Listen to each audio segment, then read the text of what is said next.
Turabashohoje mu izina ry'Umwami wacu Yesu. We greet you in the name of our Lord Jesus. Amazina na Apostle Fred Muyimba. My name is Apostle Fred Muyimba. Turabakiriye muri kiganiro kuboko We kw'Imana. welcome you to this program, The Hand of God, Musanga kuri Awakening Revival Mobile TV. that you find on Awakening Revival Mobile TV. Kadusenge. Let's pray. Dada tuguhaye icyubahiro. Father, we honor you. Turagushimiye. We thank you Kubw'imirimo n'ibitangaza. for the deeds and miracles Udukorera uko bukeye n'uko that you bwije. do for us night and day. Umugisha buri wese. Bless everyone, Abadukurikira bose. all our followers, Imisozi iri imbere yabo. all mountains before them, Ingorane zose bafite. all challenges they have. Byose babikurweho. Let them be removed. Ubuzima bwabo bunezerwe. May their life situation be rejoicing. N'umwuka wera. And with the Holy Mu Spirit. izina rya In Yesu. the name of Jesus. Amen. Amen. Hallelujah. Hallelujah. Turi mu gitabo cyo kuva ibice 11 When the book of Exodus, chapter 11, umurongo wa 7 verse 7, haravuze ngo the Bible says, ariko mu Bisirayeli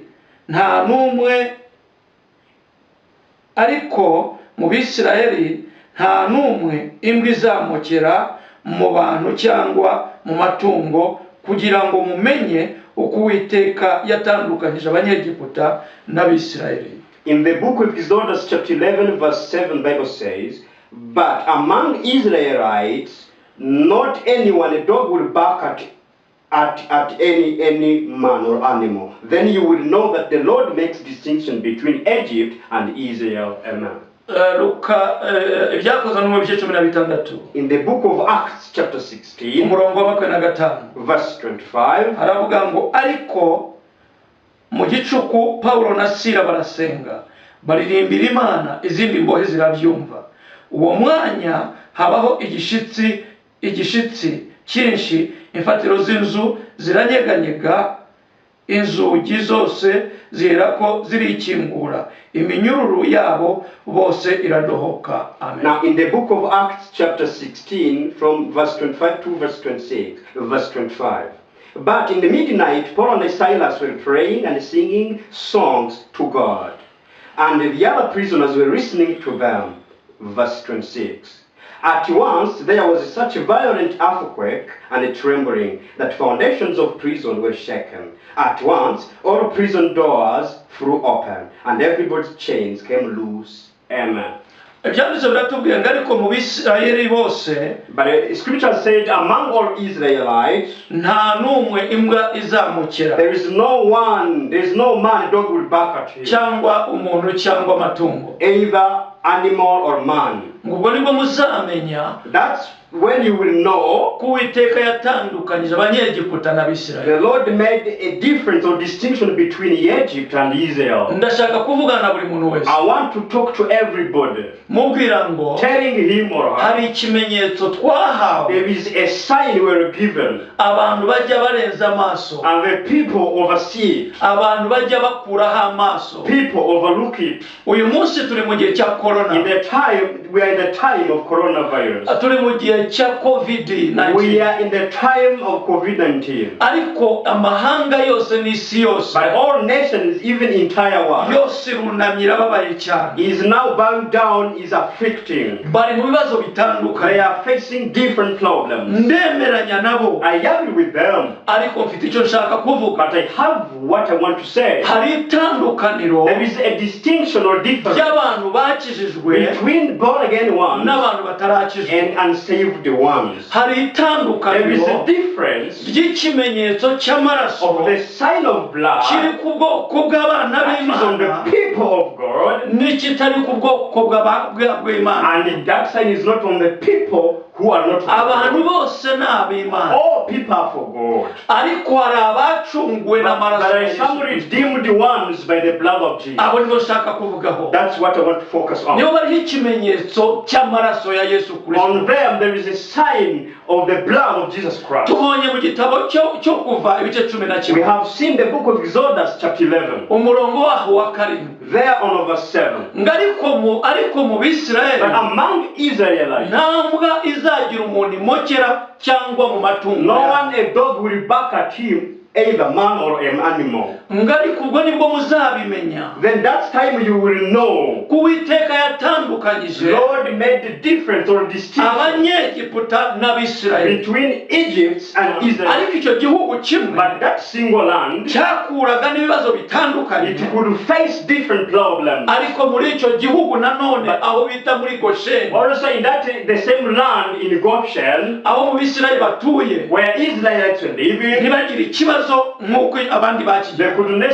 they could not face problems just as others. Umwijima waracuze muri The Egiputa. darkness grew dark in Egypt. I Gosheni ntabwo wigeze ucuza. Goshen could not grow back dark. Inzige zarateye muri The Egiputa locusts attacked Egypt, ariko muri Gosheni mu Bisirayeli ntabwo zateye. but they never attacked in Goshen. n'ibindi nk'uko bizi. Many others, as you know. Turagiye ku kimenyetso cya nyuma We are going to the last sign cyo kwica umwana w'imfura. of killing firstborn. Amaraso The y'intama blood of sheep. Imana yavuganye na Mose. God spoke to Moses. Bwira Abisirayeli You tell Israelites bafate amaraso y'intama just to take the blood of sheep bayashyire ku rugi. and put it on the door. Niba bamara kuyashyira ku rugi After putting it on the door, nijoro umurimbuzi anyuraho in the night when umurimbuzi the night when destroyer came passing, ntabwo azagira icyo he abatwara. will never threaten you. Ariko muri Egiputa But here in buri Egypt, mwana w'imfura every firstborn, yaba uw'umuntu either one of man cyangwa uw'itungo or one of animal, araza kurimbuka. is going to perish. Egiputa yose iraza gucura Egypt is umuborogo, going to have some yelling. baraza kurira, They will cry. baraza They kuboroga. will scream. Ariko muri icyo gihe But in that time, baraza kuza babikubita they imbere are going to come and fall on their knees. babapfukamire They are going to kneel before them. babinginge They are going to beg you kuva muri iki gihugu. to live, just to live from this life. Hallelujah. Hallelujah. Nijoro In the night, bamaze gushyiraho amaraso, after putting the blood there, marayika w'umurimbuzi the angels of destruction came. anyuramo He passed through. yica abandi He bose, killed all men. ariko i Gosheni But Goshen, ntabwo bigeze bicwa they were not killed kubera amaraso y'intama. because of the blood of sheep, Kubera amaraso y'umwana w'intama. because of the blood of lamb. Ayo maraso That blood, yakijije kiriya gihe healed that in that time. niyo maraso It's yikiza uyu the munsi. same blood which is healing right now. This time. Ndavuga ngo amaraso. So I say the blood. Hallelujah, hallelujah, Hallelujah. to the Lamb of God. In the museum, Ndavuga I amaraso say the blood yacunguye abana ba that Isirayeli redeemed the children of yaraye Israel. umwana w'intama. It was the one of lamb. Uyu munsi tuvugana And nawe today, as I'm talking to you, turiho ikimenyetso we are with the sign, cy'amaraso y'umwana w'intama witwa the Kristo, blood of the lamb, whose name is Christ, umwana w'Imana muzima Son of God, who's living w'i alive Nazareti. of Nazareth. Turiho icyo kimenyetso, We are with that sign, icyo kimenyetso cy'amaraso. that sign of blood. Ndumva ndi bukoreyo part 2 cyangwa na part 3 kuri I kiganiro feel I will also carry on part two, kugira ngo dukureyo icyo turimo kumva so imbere. that we can bring God. Ariko ndi hano kuvugana nawe inshuti But yawe. I'm here to talk to you, my friend. Abandi bazindutse barimo kurira, Oh, people woke up one morning crying. barimo kuboroga, They were crying out. ariko abariho ikimenyetso As the cy'amaraso ones with the blood, sign of blood, barasabye kuva mu gihugu, they asked them to leave. bari They barabangiye, refused. bari barabangiye, They refused them. baravuga ngo ntabwo bazavamo, They said we will never leave. bazakomeza gukora We will uburetwa. stay in this slavery. Ariko babonye ibimenyetso But after finding the bigera signs muri Egiputa, in Egypt, ibimenyetso bigera muri the Egiputa signs reaching in Egypt, ntibigere i Gosheni, but without reaching in Goshen. baravuga reka They tubarekure. said, let us release them. Kubwo iki kimenyetso tubonye Due to this sign we turaza have seen, gushira. we are going to set. Ndavugana namwe bene I'm data, talking to you. turi mu gihugu We kimwe, are in the same land. turi mu isi imwe, We are in the same world. ariko hari bitazatugeraho, But there are things which never find us. si kubw'ubuhanga cyangwa It's ubwenge, not by our understanding of kubw'ikimenyetso wisdom, cy'amaraso ya Yesu, by the blood of Christ Jesus, kubw'ikimenyetso cy'amaraso ya Yesu. by the sign of the blood of Jesus Christ. Hallelujah. Haleluya, Hallelujah. kubw'ikimenyetso By the cy'amaraso. sign of the blood. Haleluya, Hallelujah. ndavugana nawe. I'm talking to you. Abana ba Isirayeli The baracungurwa children of Israel were kubw'amaraso saved y'intama. because of the Uyu blood of munsi Lamb. turacungurwa Now we are saved we're healed kubw'amaraso y'umwana w'intama by w'Imana. the blood of Lamb of God. Amaraso ya Yesu So the blood of ni ikimenyetso kituriho. is the sign with us. Hari ibyo nshaka kuvugana nawe There's something I want to ku talk to byerekeye ikimenyetso you cy'amaraso. about the sign of blood. ubu butumwa ushobora kutabwumva You may not hear well this kuko nta gospel kimenyetso cy'amaraso because kikuriho. there is no sign of blood. arakumva icyo mvuga. He's able to hear what he's able to understand what he says. ndashaka kuvuga I want to say amaraso ya Yesu the blood of Jesus ni ikimenyetso is twahawe the sign we were given kugira ngo tubabarirwe ibyaha, to be forgiven sins, kugira ngo to ducungurwe, be redeemed, kongera guhabwa ikindi again to kimenyetso be given another sign cy'umubatizo w'umwuka wera. of the Holy Spirit. ndagira ngo mvugane I nawe. want to talk to you. ibyanditso biravuze Or the scriptures mu say gitabo cya in the Luka book of Luke, 16 chapter 16, umurongo wa 25. Acts, sorry. ibyanditso The biravuze scriptures say mu gitabo cya Luka in the book of Luke, mumbabarire. ibyanditso the biravuze scriptures say mu gitabo cy'ibyakozwe in the n'intumwa book of Acts, ibice 16, chapter 16, ibyakozwe n'intumwa 16. book of Acts, chapter 16.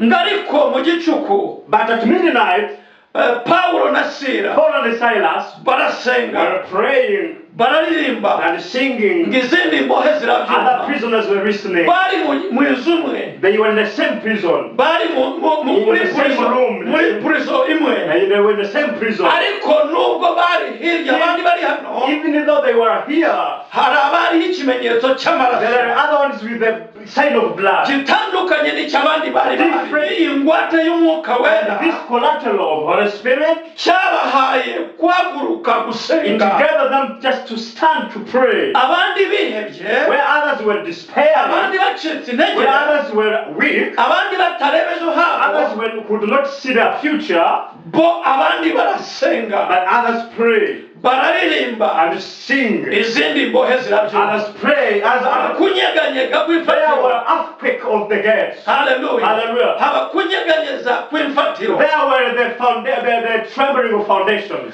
inzugi zirakinguka, And the doors got open. iminyururu iradohoka. The chains got loose. imaze kudohoka, After getting loosened, umurinzi aza kubareba, a jailer came. arababaza ati bene He asked data, them, my brethren, batware nkora iki? you rulers, what can I do? baba aribo bafite igisubizo ku murinzi w'inzu, They felt like the ones who had answer for the jailer. bo baba aribo bafite igisubizo They ku were, murinzi they were w'inzu. like the ones who had answer. barabazwa ngo dukore iki? They were asking, what should we do? naje kuvugana I nawe. have come to talk to you. bari mu nzu imwe y'imbohe, They were in the same prison. ariko ibyo hari kwa Pawulo na Sila ntabwo byigeze biba muri za And what happened for Paul and Silas could not happen there. kubera iki? Why? cyari ikimenyetso It cy'amaraso. was the sign of blood. hari abantu barahangayitse, People are worrying. They abantu are, baravuga ibintu they are bitandukanye. talking different things. naje kubibutsa uyu I munsi, have come to remind you hari today. ikimenyetso cy'amaraso There ufite, is a sign of blood you have. hari ingwate y'umwuka wera There wahawe, is a collateral of Holy Spirit you igomba have. guhindura ubuzima It bwawe, can transform your igomba life. kugukiza mu bihe nk'ibi. It can heal you the same season. hari like ijwi this. ry'umwuka wera ugomba There is kumva, a voice of Holy Spirit you have kuko here. ibyanditse biranditse muri Yesaya In the book of ngo Isaiah, nimugera mu mayira abiri, when you reach in junction, ntimuzafate iburyo don't just get on left, cyangwa ibumoso, right or left. ngo ariko muzumva ijwi ribabwira, And you hear the voice say, ngiyi niyo nzira bariyo munyuramo. this is the real way to pass niyo through. mpamvu udakwiriye gutinya, That's why you should not fear. ahubwo hagarara mu gihe gikwiriye, Stand at right time. hagarara mu mwanya ukwiriye, Stand in right position. ba mu bihe bikwiriye, Be in the right moment. menya ngo uri mu bihe by'Imana, Now I'm the moment. nta gishobora kubageraho Nothing can reach you. kubw'ikimenyetso By cy'amaraso, the sign of blood, nta bishobora kubageraho nothing can reach you. kubw'ingwate y'umwuka By the wera, collateral of Holy Spirit, niyo mwahawe, you will have been agomba given. kuguhishurira. He should reveal you. umviriza ibi byanditswe, Listen well to this. ibyanditswe biravuga Scripture says muri Amosi ibice bitatu in Amos chapter 3, umurongo wa 7 verse 7, haravuga ngo Bible says, nta kizigera kiba mu murwa nothing will be in the city nahishuriye ibishe without revealing hidden abagaragu banjye bahanuzi. to my servants or my kasubiremo, Let me repeat one. ibyanditswe biravuga Scripture says mu gitabo cya in Amosi the book of Amos, ibice bitatu chapter 3, umurongo wa 7 verse 7, ngo nta kizigera kiba nothing will never happen mu murwa in the city nahishuriye ibishe without revealing all hidden abagaragu banjye to b'abahanuzi. my servant prophets one. Imana irahari, God is there. ikurikira isezerano He ryawe, follows his covenant. ikurikira He umuhamagaro wawe, follows his calling. He ikurikira amaraso yawe, follows his blood. ikurikira umwuka He wawe, follows the Holy Spirit. ntacyo uzaba. Nothing you will be. humura, ntacyo uzaba. Nothing you will be. humura, Be strong. mu bikugose All things surrounding mu you. bikuzengurutse, All things surrounding mu you. bivugwa, All things spoken. mu biri impande All zitandukanye, things from different areas. naje I kuguhumuriza. have come to comfort you. hari icyo ugomba There is kwibuka. something you should remember. Wibuke ikimenyetso cy'amaraso, Remember the sign of blood. wibuke ingwate yo mu Remember kaboko. the collateral of our spirit. Iyo niyo izagufasha. That will only help you. Ibinshi bizaza, Many things will come, ariko byose bizakunyuraho. but they will pass out by you. ari mu ruhande rwacu, Ever by our side. When umuntu yabasha kudutwara iki? what can a man do against us? ari mu ruhande rwacu, Once he is by our side, ninde watuvuna ku kiganza cye? who can threaten us in his hand?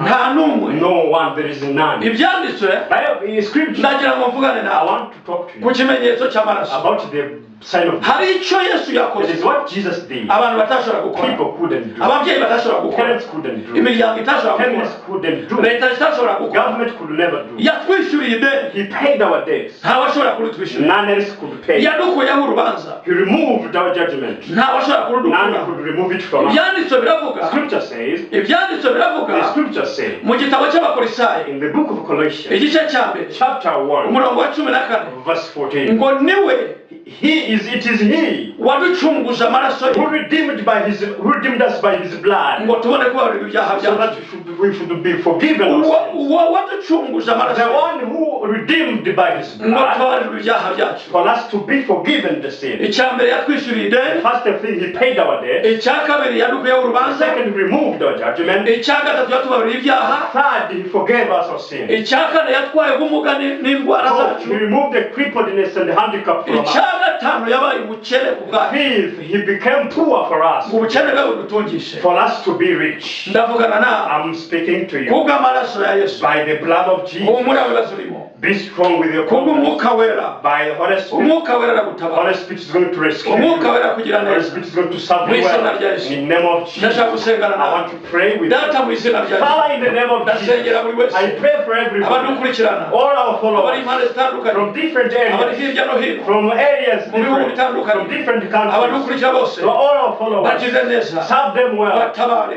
rescue them, bahumurize, comfort them, bahumurize, console them, komeza imitima yabo, console their hearts, zamura kwizera lift kwabo, up their kwizera giving kudacogora, them unfading faith. mu izina In rya the name Yesu. of Jesus, ubagure, expand them, ubakomeze, comfort them, ubabashishe, make them strong, ubashoboze make them mu strong. mbaraga z'umwuka In the name wera. of Jesus, ubahe ubutsinzi, give them victory. barwanirire, Fight for them. rambura ukuboko kwawe, Stretch out your hand. bibutse ikimenyetso Remind cy'amaraso, them the sign of their blood. bibutse Remind them ingwate y'umwuka the wera, collateral of Holy mu mbaraga Spirit, z'umwuka the power wera. of Holy Imana Spirit. ibakize, May God heal Imana you. ibabohore, May God deliver you. Imana ibagire neza. May God buri serve wese ingorane arimo, every brother with his challenge. ukuboko kw'Imana kumugeraho, May the hand of God reach him. umugirire neza, May the hand of God mu serve izina you rya well. Yesu, In the name of mu Jesus. mbaraga In the z'umwuka power wera. of Holy Spirit. Hallelujah. Hallelujah. ushobora kuba You utarakizwa, may not be saved yet. urashaka kujya muri ruhande rw'amaraso, Would you like to come in this side of urashaka blood? gucungurwa n'amaraso ya Would you Yesu. like to be redeemed by blood of Jesus? niba utarakizwa, If you are not saved yet, ushaka gukizwa, and you want to be saved subira muri aya already, magambo, repeat such words. vuga mu mwami Say, Yesu, Lord Jesus, I numvise ijambo have ryawe, heard your words, and ntsindwa I'm n'urubanza, convinced. I ndakwinginze, beg you, umbabarire ibyaha forgive byose, all my sins. ibyo nibuka, Those sins I remember, ibyo even ntakibuka, those sins I don't remember. unywagize amaraso yawe,